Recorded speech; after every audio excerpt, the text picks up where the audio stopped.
Imagine that the most handsome, charismatic person stares you straight in the eye and says, "You're special. You look good, and you're good at what you do." He seems to know just what you like. He reads your innermost thoughts, and you feel like you've discovered a soulmate, a deep intimacy. You're experiencing one of those rare, fleeting moments that makes life worth living. Before you know it, you're involved in a deep, personal bond with a psychopath.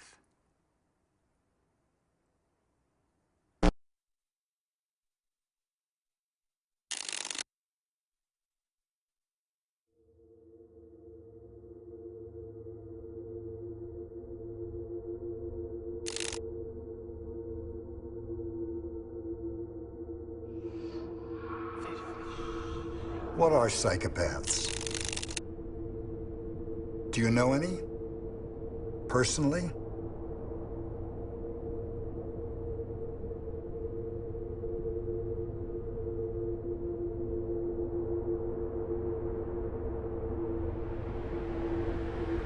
As recently as 2008, most people were just getting on with their lives. Their struggles, their joys, their victories, their defeat.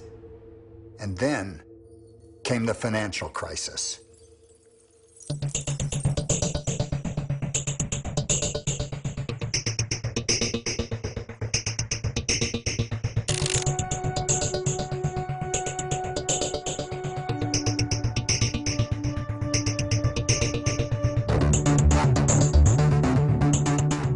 What shocked everybody is how it all happened so fast.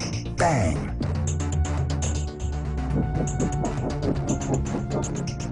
People lost their homes, their jobs, their life savings, an entire way of life gone.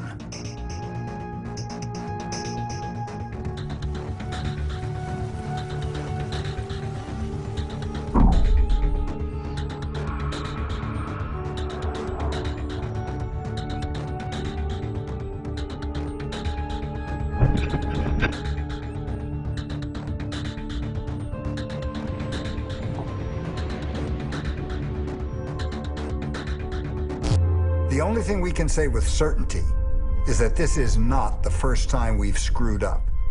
As a matter of fact, we're getting better at it.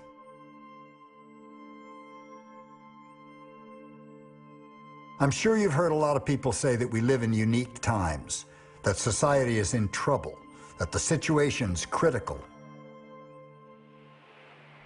The ancient Chinese said, "A fish stinks from the head." But is that true? Is the answer really so simple?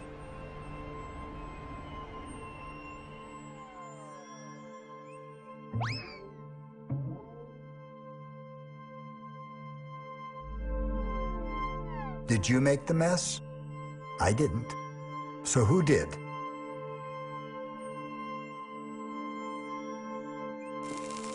I think it makes sense to look for some explanation from the people who are in charge, at least for somebody to blame. At first glance, it does appear that the world's elites, politicians, bankers, business leaders, have all, once again, completely failed in their given roles.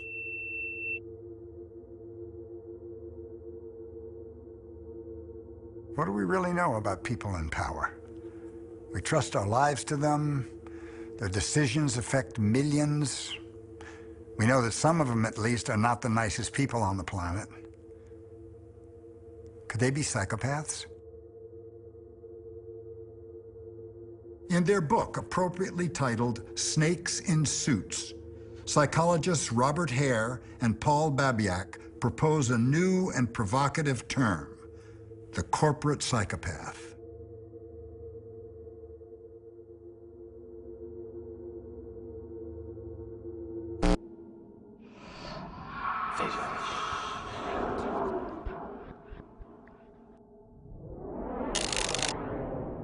Psychopath means crazy. Crazy. Crazy person? A crazy person. Crazy person. Very crazy person.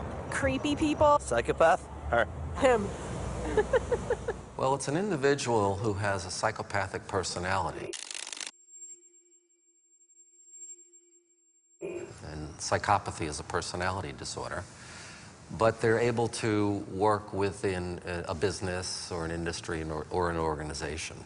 They're very different than what we commonly think about a psychopath as the serial killer.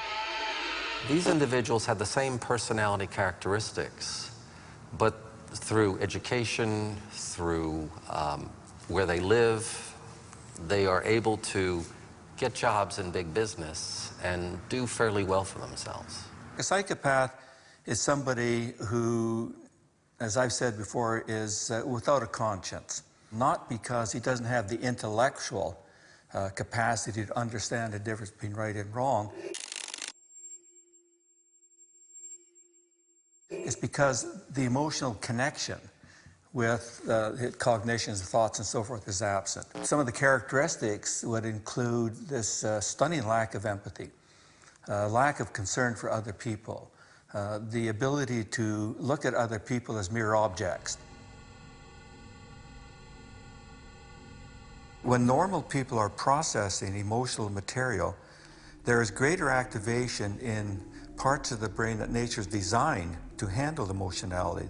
You can tell the difference between an emotional and a neutral event for these individuals, but for the psychopaths, you can't.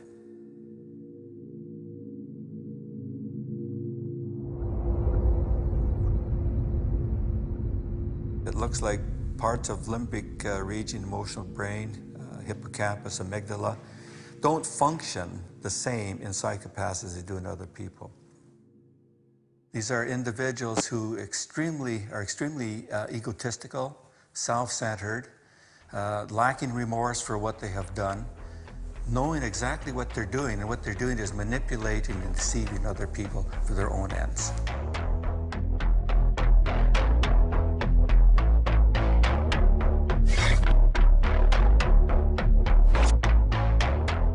A lot of the psychopaths that I've known, and I've assessed over 160 of them,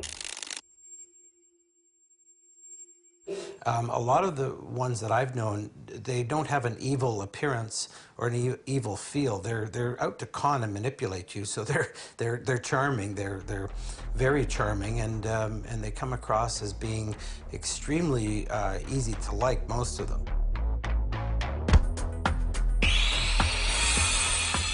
What you see in the movie is the dark side of the personality. What you see when you actually interact with them is the mask that they're presenting, with only a glimmer here and there of the dark side. And so if we learn from headlines in movies that psychopaths have this dark side, and we go out looking for it, we're not going to see it. And we'll conclude that they don't really exist. Or if they do, I've never met one. But you probably have met one. You just haven't seen behind the mask.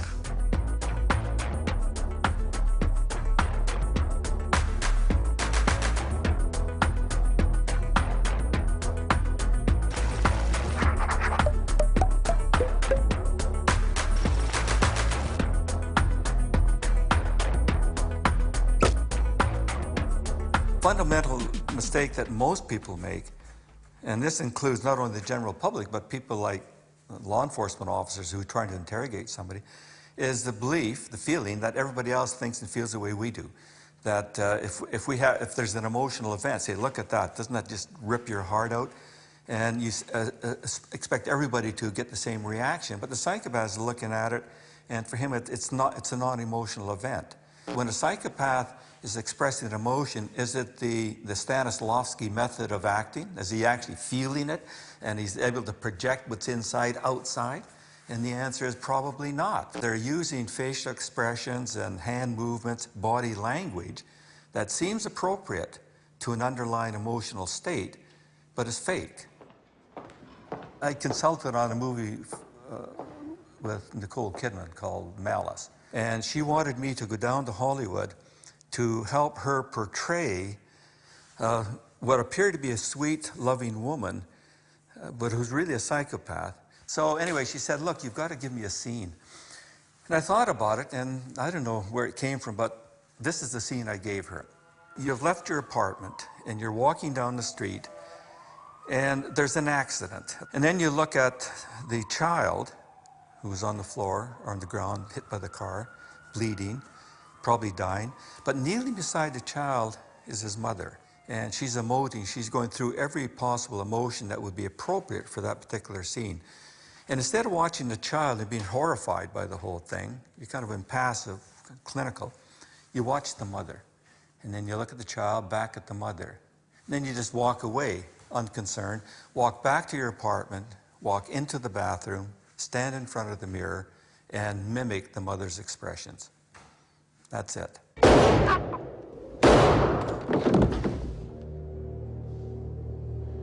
The psychopath has learned that there are certain facial expressions, forms of body language that are associated with what other people say is a particular emotion. Okay, I get psychopath. What's a sociopath?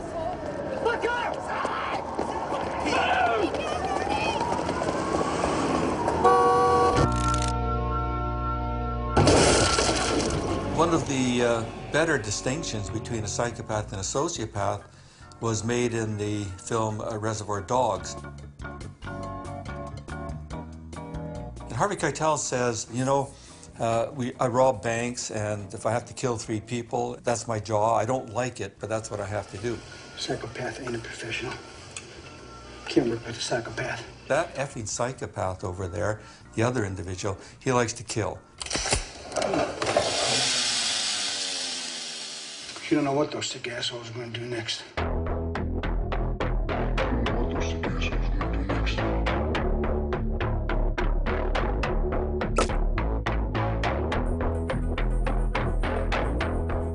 What we call the snake in suit, the white collar individual will get their needs met through more of the con manipulation or maybe the hardball attitude, right?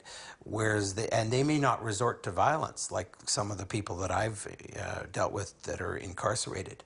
But when I interview people with the psychopathy checklist, I will often take something out of my pocket and put it on the table, and I'll say, this is the most important thing for you right now. This is what you want the most. And I'll put it on the table, and the offender will be sitting over next to me, and we're doing this assessment, and I'll say, now, how are you going to get that?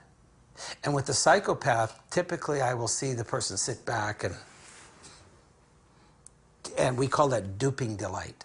They look like, this is a little game. I'm gonna take you on this game. They're very competitive. They'll say, well, I'll ask you if I can have it. And I'll say, no, you can't have it. Well, I'll try to buy it off you, and I'll pick it up at that point, because I know they're gonna grab it off the table if I don't. And I'll say, it's not for sale. And then I see that smirk again, and it's like, I'll get it. Well, how would you get it? And most of the time I'm assessing them, so they're smart enough to not tell me how they would get it, but they just look at me and say, I'll get it.